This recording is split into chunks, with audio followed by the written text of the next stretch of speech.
I was never all that good at math in high school, or math in college for that matter.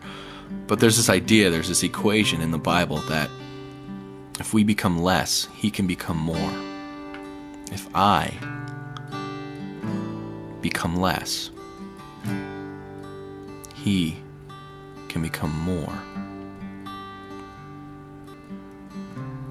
Have you ever heard the idea of less equals more?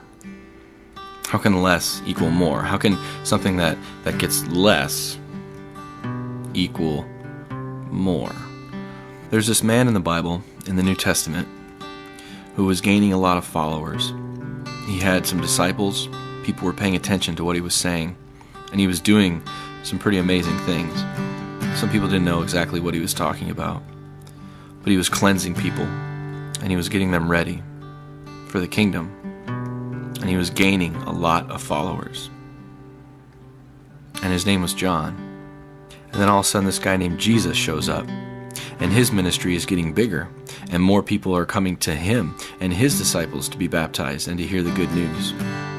And one of John's disciples comes up to him and he says, "John, that guy Jesus who you baptized, him and his followers, they're baptizing more people, and more people are starting to follow them. What is going on? We are starting to lose it here."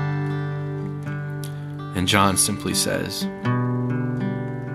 "This is the reason that I'm here. I must become less. He must become more."